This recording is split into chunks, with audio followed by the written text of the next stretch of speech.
শ্রদ্ধা আর ভালোবাসায় সূর্য সন্তানদের স্মরণ করছে জাতি। বুদ্ধিজীবীদের শপথে এগিয়ে যাওয়ার প্রত্যয়।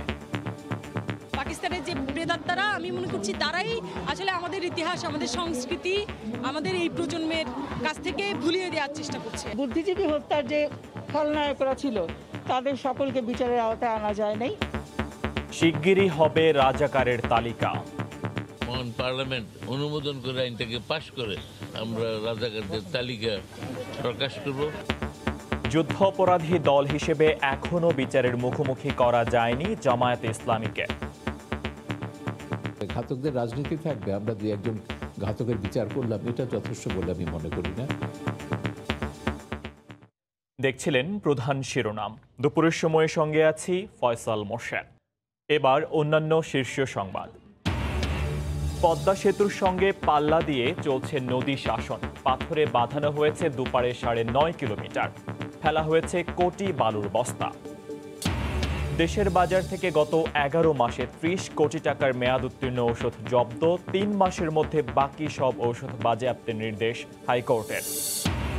এবং যুক্তরাষ্ট্রে করোনায় মৃতের সংখ্যা ছাড়ালো 3 লাখ। আজ থেকে টিকা দেয়া শুরু। রাশিয়ার ভ্যাকসিন স্পুতনিক 5 মানবদেহে কার্যকর থাকবে 2 বছর।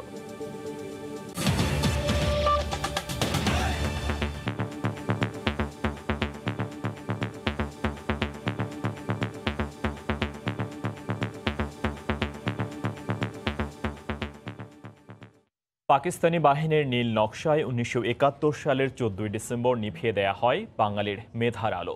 সেদিন শহীদ হওয়া জাতির সূর্য সন্তানদের শ্রদ্ধা জানিয়েছেন রাষ্ট্রপতি ও প্রধানমন্ত্রী। প্রথম সকালে মিরপুর বুদ্ধিজীবী স্মৃতিসৌধে রাষ্ট্রপ্রধান ও সরকার প্রধানের পক্ষে ফুল দিয়ে শ্রদ্ধা জানান তাদের সামরিক সচিব। এ সময় বুদ্ধিজীবী হত্যার বিচার প্রশ্নে মুক্তিযুদ্ধ বিষয়ক মন্ত্রী জানিয়েছেন শিগগিরই হবে রাজাকারের তালিকা। তখনও ভাঙেনি শীতের আড়মোড়া, সর্বত্রই নীরবতা। এরই মাঝে রাষ্ট্রপতি ও প্রধানমন্ত্রীর পক্ষে শহীদ বুদ্ধিজীবীদের ফুলেল শ্রদ্ধা জানান তাদের সামরিক সচিব। এ সময় বাংলাদেশ সশস্ত্র বাহিনীর একটি চৌকস দল রাষ্ট্রীয় সালাম জানান। বিয়োগলে বেজে ওঠে করুণ সুর। রাষ্ট্রপ্রধান ও সরকার প্রধানের শ্রদ্ধা নিবেদনের পর স্মৃতিসৌধে ঢল নামে সর্বস্তরের মানুষের। একে একে শ্রদ্ধা জানান বিভিন্ন সামাজিক, সাংস্কৃতিক ও রাজনৈতিক সংগঠনের নেতারা। দলীয় নেতাকর্মী নিয়ে শ্রদ্ধা জানান আওয়ামী লীগের সাধারণ সম্পাদক ওবায়দুল কাদের। স্বাধীনতার এত বছর পরেও সেই সাম্প্রদায়িক অপশক্তি এখনো ষড়যন্ত্র করছে। আজকে তাই আমাদের শহীদ বুদ্ধিজীবী দিবসে আমাদের শপথ হবে, এদের যে বীজ বৃক্ষ এখনো ডালপালা বিস্তার করে আছে, এই বীজ বৃক্ষকে শেখ হাসিনার নেতৃত্বে আমরা সমূলে উৎপাদিত করব। শ্রদ্ধা নিবেদন শেষে মুক্তিযুদ্ধ বিষয়ক মন্ত্রী আকম মোজাম্মেল হক জানান, সংসদে আইন পাশ করে প্রকৃত রাজাকারের তালিকা প্রণয়নে সরকার বদ্ধপরিকর। রাজাকারদের তালিকা করার জন্য মন্ত্রিসভায় অনুমোদিত হয়েছে। আগামী সংসদেই ইনশাল্লাহ সেটা যদি মহান পার্লামেন্ট অনুমোদন করে আইনটাকে পাশ করে, তাহলে আইনগত ভিত্তি দিয়েই আমরা রাজাকারদের তালিকা প্রকাশ করব। সময় গড়ায় বাড়ে শোকার্ত মানুষের সংখ্যা। মিরপুর বুদ্ধিজীবী স্মৃতিসৌধ পরিণত হয় এক টুকরো শোকবিহ্বল বাংলাদেশে। আমরা কোনো ক্রমেই শঙ্কিত নই। এই ধরনের অপশক্তি বিভিন্ন সময় মাথাছাড়া দেয়, কিন্তু আমাদের চেতনার মধ্যে নতুন প্রজন্মের যে চেতনার উদ্রেক ঘটছে তাদের মাঝে, বঙ্গবন্ধুর প্রতি তাদের যে অনুরক্ততা, তাদের ভালোবাসা, যে মূল্যবোধ, সেটি কিন্তু কোনো ক্রমেই কোনো অপশক্তি এখানে ক্ষণিকের জন্য হলে সেটি উঠতে পারে, কিন্তু আখেরে এবং চূড়ান্তভাবে তাদের পরাজয় অনিবার্য। শোকের পাশাপাশি দেশ গড়ার শপথ ছিল আগত মানুষের কণ্ঠে। মত আছে, দ্বিমত আছে, তবে এই একটি জায়গায় সবাই এক, অভিন্ন ও শ্রদ্ধাবনত। জাতির শ্রেষ্ঠ সন্তানদের কেবল হৃদয় অর্ঘ্য নিবেদনই নয়, সম্মিলনের শক্তিতে বাঙালি পাক সত্যিকারের সোনার বাংলা। রাশেদ বাপ্পি, সময় সংবাদ, ঢাকা। শহীদ বুদ্ধিজীবী দিবসে সাধারণ মানুষের ঢল নামে রায়ের বাজার ও মিরপুর বধ্যভূমিতে। মহামারীর ক্রান্তিকালেও শ্রেষ্ঠ সন্তানদের স্মরণ করতে ভোলেনি বাঙালি জাতি। বুদ্ধিজীবীদের শপথে এগিয়ে যাওয়ার প্রত্যয় তাদের। কুয়াশাচ্ছন্ন শীতের সকাল, পায়ে পায়ে সবার গন্তব্য বদ্ধভূমি। এখানেই যে বাঙালির সেরা সন্তানদের হত্যা করে ফেলে রেখেছিল পাকিস্তানি বাহিনী, চালিয়েছিল পৃথিবীর নৃশংস এক গণহত্যা। সেই ঘটনার 50 বছরে শ্রদ্ধা অবনত সাধারণ মানুষ। স্বাধীনতা প্রতিনিয়ত জীবনে এনে দেয় ফাল্গুন হাওয়া, তাই ভুলে যাওয়া কি যায়? তাই তো গৌরবে শোকে স্মরণের জানালায় দাঁড়িয়ে যায় মানুষ। আমাদের জন্য এই সুন্দর সজীবতা, তরুণতা যারা আমাদের ফিরিয়ে দিয়েছে, যারা তাদের সমস্ত ত্যাগ তিতিক্ষা উপেক্ষা করে, তাদের একটু অনুসরণ করা উচিত। দেশের প্রত্যন্ত অঞ্চল সব জায়গায় ছড়িয়ে ছিটিয়ে আছে এই ধরনের বর্বরোচিত হত্যার সাক্ষী, এবং সেজন্য শ্রদ্ধা জানাতে আমি এসেছি সেই সব বুদ্ধিজীবীদের। আমি লাশগুলো নিজ চোখে দেখেছি এবং অনেক নিরহ বাঙালি লাশ এখানে পড়েছিল। পাকিস্তানি রাজাকাররা বন্দুক দিয়ে কিভাবে মানুষের শত শত মানুষকে হত্যা করছিল, এটা আসলে এদেরকে পরিচয় করানোর জন্যই আসলে নিয়ে আসা। বুদ্ধিজীবী হত্যা বাস্তবায়ন করেছিল যারা, বিচারে তাদের ফাঁসির রায় হলেও কার্যকর করা যায়নি। সাধারণ মানুষের দাবি, এ ব্যাপারে সরকার আরও সাহসী ভূমিকা নেবেন। বুদ্ধিজীবীর কোনো যাদের যারা হত্যা করেছে তাদেরকে খুঁজে খুঁজে বের করা হোক এবং বের করে তাদের সাজা দেওয়া হোক। বুদ্ধিজীবী হত্যার যে খলনায়করা ছিল তাদের সকলকে বিচারের আওতায় আনা যায় নাই, এই বিচার অবশ্যই হতে হবে। তরুণ প্রজন্মের যারা, তারাও ভুলছেন না গৌরবের ইতিহাস, তাই নিজেদের জায়গা থেকেই চালিয়ে যাচ্ছেন নানা কর্মযজ্ঞ। আমাদের ইতিহাস, আমাদের সংস্কৃতি আমাদের এই প্রজন্মের কাছ থেকে ভুলিয়ে দেওয়ার চেষ্টা করছে, এবং এটাকে নাটকের মাধ্যমে, গানের মাধ্যমে, গল্পের মাধ্যমে, উপন্যাসের মাধ্যমে আরো বেশি বেশি করে আমাদের এই প্রজন্মের সামনে নিয়ে আসা উচিত। বিজয়ের আনন্দে যখন সবাই উদ্বেলিত, এর মাঝেই 18 ডিসেম্বর খবর এলো রায়ের বাজার, মিরপুর সহ সারা দেশে অসংখ্য জায়গায় বুদ্ধিজীবীদের লাশ পড়ে আছে। মানুষ থমকে দাঁড়িয়েছিল, তবে থেমে থাকেনি। এরপর নানা ষড়যন্ত্রের জাল ছিন্ন করে এগিয়ে চলছে দুর্বার বাংলাদেশ। তরিকুল ইসলাম সৌরভ, সময় সংবাদ, ঢাকা। বিএনপি মহাসচিব মির্জা ফখরুল ইসলাম আলমগীর বলেছেন, শহীদ বুদ্ধিজীবীরা মুক্ত চিন্তার বাংলাদেশ নির্মাণ করতে চেয়েছিলেন, কিন্তু আজও এই দেশে মুক্ত চিন্তা ও বাক স্বাধীনতাকে হত্যা করা হচ্ছে। মিরপুরে শহীদ বুদ্ধিজীবী স্মৃতিসৌধে ফুল দিয়ে শ্রদ্ধা নিবেদন শেষে তিনি এই মন্তব্য করেন। সকাল 10টার দিকে মির্জা ফখরুল ইসলামের নেতৃত্বে বিএনপি ও এর সহযোগী সংগঠনের নেতাকর্মীরা ফুল দিতে আসেন। শ্রদ্ধা নিবেদন শেষে তিনি সাংবাদিকদের বলেন, বেগম খালেদা জিয়া সহ সকল রাজবন্দীর মুক্তি দিতে হবে। দেশে গণতন্ত্র নেই দাবি করে মির্জা ফখরুল গণতন্ত্র ফিরিয়ে আনতে এই দিনে সবাইকে শপথ নেয়ার আহ্বান জানান।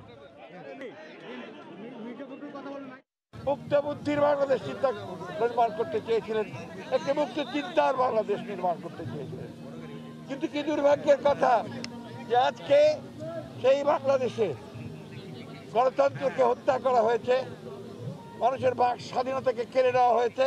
আমরা অবিলম্বে দেশনেত্রী বেগম খালেদা জিয়া সহ সকল রাজবন্দীদের মুক্তি চাই। আমরা মুক্ত চিন্তার এখানে স্বাধীনতা চাই, কথা বলার স্বাধীনতা চাই। গতি আসছে পদ্মা সেতুর পিছিয়ে থাকা নদী শাসন প্রকল্পে। এর মধ্যে শেষ করা হয়েছে ৭৭% কাজ। 14 কিলোমিটারের মধ্যে কাজ শেষ প্রায় 9.5 কিলোমিটারের। প্রকল্প কর্তৃপক্ষ জানিয়েছেন, মূল সেতুর কাজের মেয়াদ বাড়ানো হলে একই সঙ্গে বাড়বে এই প্রকল্পেরও মেয়াদ। সাইফুল ইসলামের ছবিতে এহসান জুয়েলের রিপোর্ট। পাথরে বাঁধানো নদীর পাড়, জাজিরা প্রান্তে সেতুর সবশেষ পিলারটির দুই পাশে প্রায় 9 কিলোমিটার এলাকা বেঁধে ফেলা হয়েছে 165 কেজি ওজনের বড় বড় পাথরের ব্লক দিয়ে। পদ্মা সেতুর নদী শাসন প্রকল্পের কাজ এটি। নদীর দুই পারে মোট 14 কিলোমিটার এলাকা জুড়ে চলছে এই কাজ। কাজের শুরুতে নদীর তলদেশে 25 মিটার গভীর পর্যন্ত কেটে ফেলা হয়। এরপর সে অংশে 5টি স্তরে ফেলা হয় 800 কেজির বালির বস্তা। দুই পাশে পাড় থেকে 3 স্তরে ফেলা হয় আরও 125 কেজির বস্তা। এরপর 1 মিটার উচ্চতায় পানির নিম্ন স্তর পর্যন্ত ফেলা হচ্ছে বড় বড় পাথরের ব্লক। সেখান থেকে আলাদা করে সুন্দর একটি ডিজাইন করে বাঁধাই করে ফেলা হচ্ছে পাড়ের চূড়া পর্যন্ত। 2015 সালে শুরু কাজটির এর মধ্যে মেয়াদ বেড়েছে 3 দফা।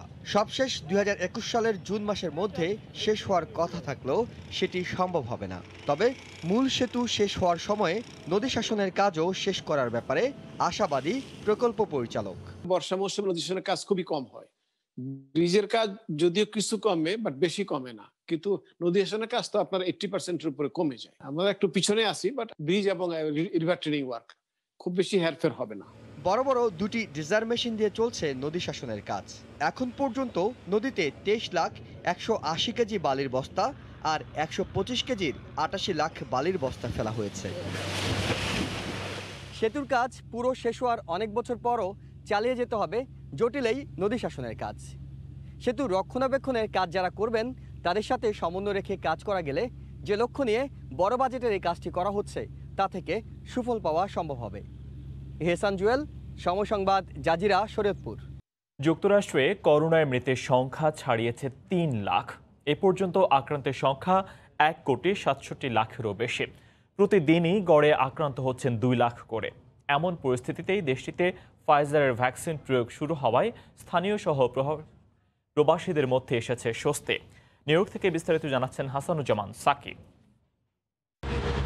করোনা ভাইরাসের যে দ্বিতীয় স্রোত এখন নিউ ইয়র্কে শুরু হয়েছে, তাতে কিন্তু হাসপাতালগুলো কিন্তু উপচে পড়েছে রোগীর ভিড়ে, এবং হাসপাতালগুলো আবারও মার্চের মাঝামাঝির পর থেকে যেমন হয়েছিল করোনা পরিস্থিতি, সেই রকমভাবেই কিন্তু যুক্তরাষ্ট্রে আবার সেই অবস্থা ফিরে এসেছে, এবং হাসপাতালগুলোতে কিন্তু চিকিৎসকরা রোগীদেরকে সেবা দেওয়ার জন্য হিমশিম খাচ্ছে, এবং প্রতিদিনই 2 থেকে 3 হাজার মানুষ যুক্তরাষ্ট্রে মারা যাচ্ছে করোনা ভাইরাসে আক্রান্ত হয়ে। যুক্তরাষ্ট্রে করোনা ভাইরাসের ভ্যাকসিন দেয়া শুরু হবে, এবং প্রাথমিকভাবে এই করোনা ভাইরাসের যে ভ্যাকসিনটি সেটি পাবেন হচ্ছে চিকিৎসকরা, স্বাস্থ্যকর্মীরা, নার্স, যারা হাসপাতালে রোগীদেরকে সেবা দিয়ে যাচ্ছেন তারা পাবেন। তার পরবর্তীতে এসেনশিয়াল যেসব কর্মী আছেন তারা এই করোনা ভাইরাসের যে ভ্যাকসিন সেটি পাবেন। এই ভ্যাকসিনটি খুব আশার ব্যঞ্জক নিয়ে এসছে। যাদের কোনো উপসর্গ নাই কিন্তু মনে করেন যে করোনা আক্রান্ত, তারাও নিতে পারেন।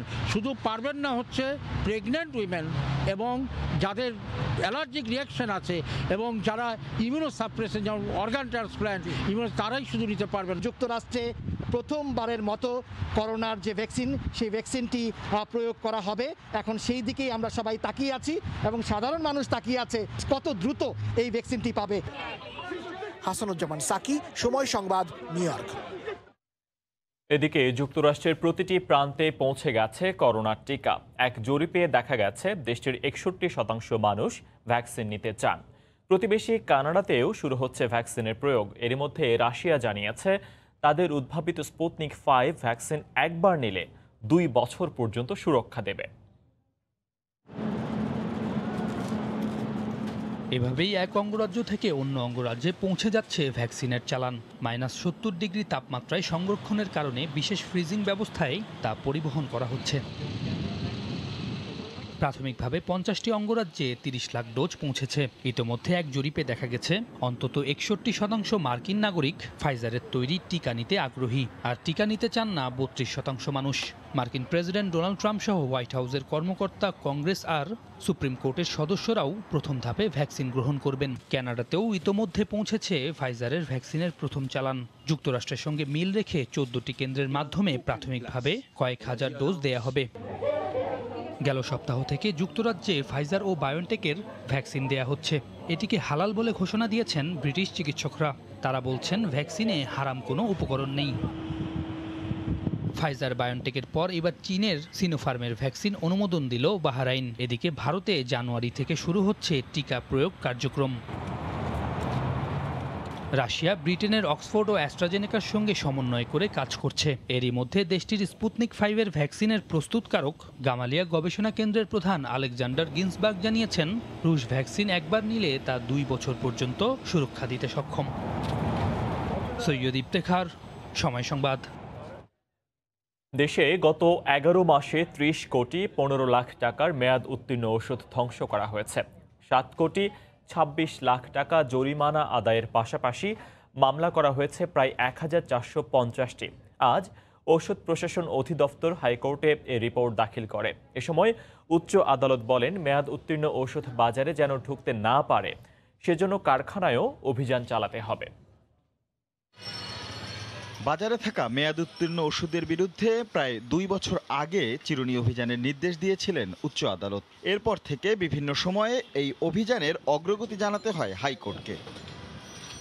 সোমবার চলতি বছরের জানুয়ারি থেকে নভেম্বর পর্যন্ত 11 মাসের রিপোর্ট দিল ঔষধ প্রশাসন অধিদপ্তর। প্রতিবেদনে বলা হয়, এ সময়ের মধ্যে অভিযান চালিয়ে 30,14,186 টাকা মেয়াদ উত্তীর্ণ ওষুধ ধ্বংস করা হয়েছে। মোবাইল কোর্টের মাধ্যমে জরিমানা করা হয়েছে 7,26,10,203 টাকা। মামলা হয়েছে 1,437টি। মহামান্য হাইকোর্টের পূর্ববর্তী নির্দেশনার ধারাবাহিকতায় গত জানুয়ারি থেকে অক্টোবর পর্যন্ত ঔষধ প্রশাসন কর্তৃক মেয়াদ উত্তীর্ণ ঔষধ এবং ভেজাল ঔষধ বাজার থেকে উত্তোলন করে ধ্বংসপ্রাপ্তের যে অভিযান পরিচালনা করা হয়, সেখানে প্রায় 30,14,22,186 টাকার ঔষধ বাজার থেকে উত্তোলন করে ধ্বংসপ্রাপ্ত করা হয়েছে। এ সময় আদালত বলেন, মেয়াদ উত্তীর্ণ ওষুধ নির্মূল করতে হলে ফার্মেসির পাশাপাশি কারখানাগুলোতেও অভিযান চালাতে হবে। 3 মাস পর এ বিষয়ে পরবর্তী রিপোর্ট দাখিল করতে হবে ওষুধ প্রশাসন অধিদপ্তরকে। মহামান্য আদালত আরও একটি বিষয় আমাদেরকে বিবেচনার জন্য বলেছেন, নির্দেশনাও দিয়েছেন, সেটি হলো ঔষধ শিল্প মালিক সমিতির সাথে কথা বলে যেগুলো ফার্মাসিউটিক্যালসগুলো আছে সেখানে যেন রিলেবেলিং না হয়। একবারের বেশি মেয়াদ উত্তীর্ণ ওষুধ রাখলে তাদের বিরুদ্ধে বিশেষ ক্ষমতা আইনে মামলা করার কথা বলেছেন আদালত। ওষুধ প্রশাসনকে ঢেলে সাজিয়ে আধুনিক করা প্রয়োজন বলেও মন্তব্য করা হয়। দেশে 93% ফার্মেসিতে মেয়াদ উত্তীর্ণ ওষুধ। একটি জাতীয় দৈনিকে প্রকাশিত এমন সংবাদের ভিত্তিতে জনস্বার্থে হাইকোর্টে রিট দায়ের করে একটি বেসরকারি প্রতিষ্ঠান। সেই রিটের শুনানি নিয়ে 2019 সালের মে মাসে মেয়াদ উত্তীর্ণ ওষুধ ধ্বংস করতে প্রয়োজনীয় পদক্ষেপ নিতে নির্দেশ দেন আদালত। একই সঙ্গে মেয়াদ উত্তীর্ণ ওষুধ বিক্রিতে জড়িতদের বিরুদ্ধে আইনগত ব্যবস্থা, ওষুধের মজুদ ও বিক্রি বন্ধে ব্যবস্থা নিতে নির্দেশ দিয়েছিলেন হাইকোর্টের পৃথক আরেকটি বেঞ্চ। রাশেদ লিমন, সময় সংবাদ, ঢাকা। A1 সফটওয়্যার লিমিটেড নামে বাংলাদেশি একটি প্রতিষ্ঠানের বিরুদ্ধে ফেসবুক কর্তৃপক্ষের করা মামলা আমলে নিয়েছেন আদালত। একই সঙ্গে মামলার পরবর্তী শুনানি না হওয়া পর্যন্ত ডোমেইনটি পরিচালনার উপর অন্তর্বর্তীকালীন নিষেধাজ্ঞা জারি করা হয়েছে। ঢাকার জেলা ও দায়রা জজ শওকত আলী চৌধুরীর আদালত এই আদেশ দেন। একই সঙ্গে ডোমেইন পরিচালনার ওপর কোনো অস্থায়ী নিষেধাজ্ঞা জারি করা হবে না তা জানতে চেয়ে কারণ দর্শানোর নোটিশ জারি করা হয়েছে। facebook.com.bd নামে বিটিআরসি থেকে ডোমেইন বরাদ্দ নেয় A1 সফটওয়্যার লিমিটেডের বিরুদ্ধে 50,000 মার্কিন ডলার ক্ষতিপূরণ চেয়ে মামলা করে ফেসবুক কর্তৃপক্ষ। মামলায় ডোমেইনটির ওপর স্থায়ী, অস্থায়ী ও অন্তর্বর্তীকালীন নিষেধাজ্ঞা চাওয়া হয়। মহামান্য আদালত আমাদের এই অ্যাপ্লিকেশনটা আজকে গ্রহণ করেছে এবং অস্থায়ী নিষেধাজ্ঞার অ্যাপ্লিকেশনটা শুনানি হয়েছে। শুনে তিনি আমাদের আর্গুমেন্টে খুশি হয়ে আমাদেরকে একটা অন্তর্বর্তীকালীন নিষেধাজ্ঞাও দিয়েছে। এই মুহূর্তে বাংলাদেশে facebook.com.bd আর ডোমেইনটা পরিচালনা করার এখতিয়ার নাই। 18 দিন ধরে চলছে ভারতীয় কৃষক আন্দোলন। 3টি বিল বাতিলের এক দফা দাবিতে আজ থেকে অনশনে বসেছেন তারা। এ নিয়ে বিস্তারিত জানাতে কলকাতা থেকে যুক্ত হচ্ছেন সহকর্মী সুব্রত আচার্য। সরাসরি যাচ্ছি তার কাছে। সুব্রত। ফয়সাল, আপনাকে ধন্যবাদ। ফয়সাল, এই কৃষি আন্দোলন নিয়ে সুখবর জানানো যাচ্ছে না এখনো পর্যন্ত, কারণ দুই পক্ষই মোদী সরকারের পক্ষ থেকেও অনড় অবস্থান যে তারা কৃষি বিলটি পুরোপুরি প্রত্যাহার করবে না, বরং তারা সংশোধনের দিকে হাঁটবে। আবার অন্যদিকে কৃষি বিল প্রত্যাহারের এক দফা দাবিতে অনশনরত কৃষকরাও কিন্তু তাদেরও দাবি যে কোনো ভাবেই হোক এই 3টি বিতর্কিত কৃষি বিল মোদী সরকারকে প্রত্যাহার করতেই হবে। আপনি জানেন যে সকাল 8টা থেকে ইতিমধ্যেই দিল্লির 3টি প্রবেশ দ্বারে প্রায় 2.5 লক্ষ কৃষক অনশনে সামিল হয়েছে এবং বিকেল 5টা পর্যন্ত তাদের টানা অনশন চলবে। ইতিমধ্যেই দিল্লির মুখ্যমন্ত্রী কেজরিওয়াল সেখানে আছেন এবং বেশ কিছু স্বেচ্ছাসেবী সংগঠন, সামাজিক সংগঠনের পক্ষ থেকেও কিন্তু এই কৃষক আন্দোলনে শরিক হয়ে তারা কিন্তু সেখানে রয়েছে।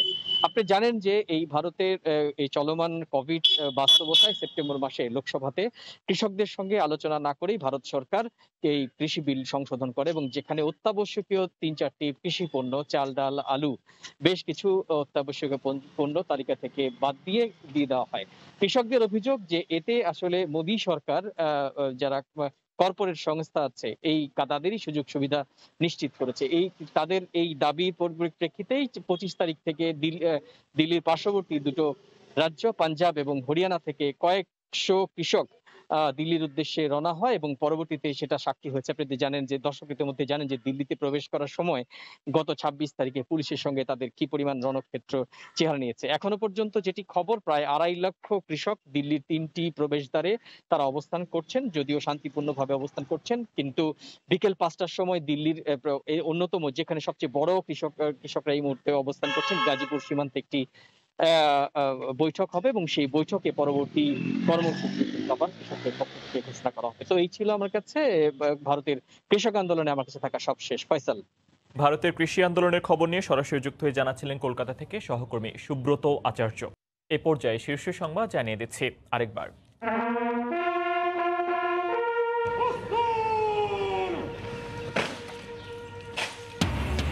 শ্রদ্ধা আর ভালোবাসায় সূর্য সন্তানদের স্মরণ করছে জাতি। বুদ্ধিজীবীদের শপথে এগিয়ে যাওয়ার প্রত্যয়, শিগগিরই হবে রাজাকারের তালিকা। পদ্মা সেতুর সঙ্গে পাল্লা দিয়ে চলছে নদী শাসন, পাথরে বাঁধানো হচ্ছে দুপারে 9.5 কিলোমিটার, ফেলা হয়েছে কোটি বালুর বস্তা। এই ছিল দুপুরের সময়ে, সঙ্গে থাকুন সময়ের।